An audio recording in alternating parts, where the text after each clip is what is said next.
বিশ্বাস করবেন, আমরা যারা শামি কাবাব বানাই তাদের 80%ই কিন্তু নরম জুসি টেক্সচারটা পায় না। কিন্তু আজ আমি দেখাবো সেই পারফেক্ট টেক্সচার পাওয়ার গ্যারান্টিড ট্রিক। আসসালামু আলাইকুম everyone, welcome back my channel sisters diaries. আজকে আপনাদের সাথে শেয়ার করব দুর্দান্ত স্বাদের চিকেন শামি কাবাব রেসিপি, যা মুখে দিতেই গলে যাবে। চলুন তাহলে শুরু করা যাক। প্রথমেই চুলায় একটা প্যান বসিয়ে নিয়েছি। এবার দিয়ে দেব 1 কাপ চিকেন, দিয়ে দিচ্ছি 1 কাপ বুটের ডাল। এবার কিছু আস্ত মশলা দিয়ে দেব। এর জন্য নিয়েছি 4টা সাদা এলাচ, একটা কালো এলাচ, একটা স্টার মশলা, 3টা শুকনো মরিচ, 3-4টা লবঙ্গ, কিছু গোলমরিচ, 2 টুকরো দারচিনি আর 2টো তেজপাতা।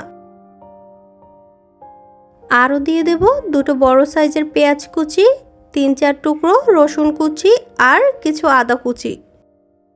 দিয়ে দিচ্ছি লবণ 1 চা চামচ, হলুদ গুঁড়ো 1/2 চা চামচ, লাল মরিচের গুঁড়ো 1 চা চামচ, ভাজা জিরা গুঁড়ো 1/2 চা চামচ, গরম মশলা গুঁড়ো 1/2 চা চামচের থেকে একটু কম।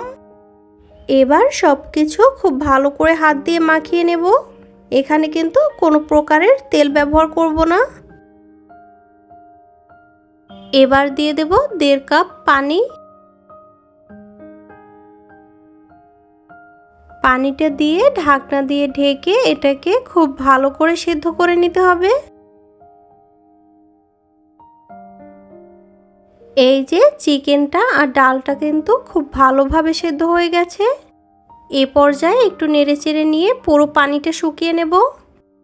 পানিটা যখন পুরোপুরি শুকিয়ে আসবে ওই পর্যায়ে আস্ত যে মশলাগুলো আছে ওগুলোকে তুলে নেব। পুরো পানিটা কিন্তু শুকিয়ে গিয়েছে। এ পর্যায়ে এটাকে চুলা থেকে নামিয়ে নেব। এখানে একটা ব্লেন্ডার জাগ নিয়ে নিয়েছি। এবার ডাল আর চিকেনের মিশ্রণটা ব্লেন্ডার জাগের মধ্যে নিয়ে নেব।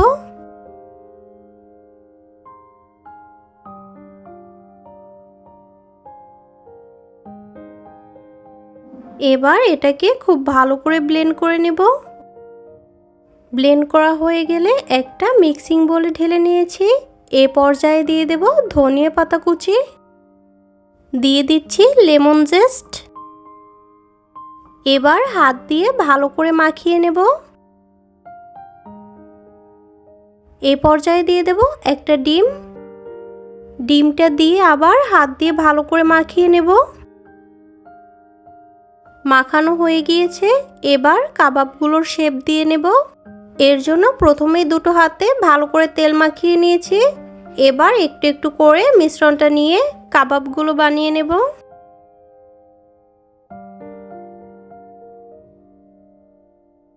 এভাবে করে সবগুলো কাবাব বানিয়ে নেব।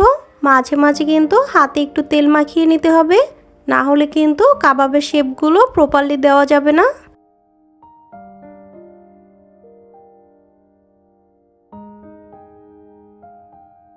সবগুলো কাবাব বানানো হয়ে গেছে। এভাবে করে কিন্তু বানিয়ে বেশ অনেক দিন পর্যন্ত ডিপ ফ্রিজেও সংরক্ষণ করা যায়। এবার এগুলোকে ভাজতে চলে যাব। চুলায় একটা প্যান বসিয়ে নিয়েছি। এবার কিছুটা রান্নার তেল দিয়ে দেব। তেলটা গরম হয়ে আসলে এক এক করে কাবাবগুলো তেলের মধ্যে দিয়ে দেব।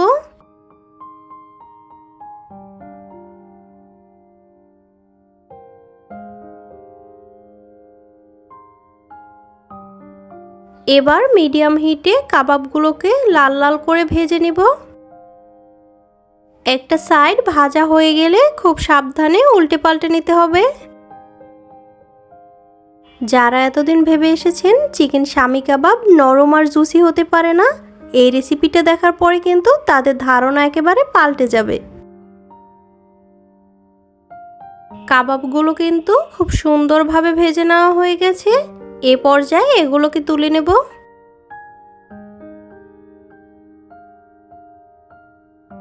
আসছে রোজা ঈদ বা যে কোনো অতিথি আপ্যায়নে এভাবে করে শামি কাবাব বানিয়ে কিন্তু খুব সহজেই আপনি সবার কাছ থেকে প্রশংসা কুড়িয়ে নিতে পারেন। ভিডিওটি কেমন লেগেছে অবশ্যই কমেন্ট করে জানাবেন। আর এরকম মজার মজার আরও রেসিপি পেতে চ্যানেলটি সাবস্ক্রাইব করে সাথেই থাকুন। আজকের মতো এ পর্যন্ত। আল্লাহ হাফেজ।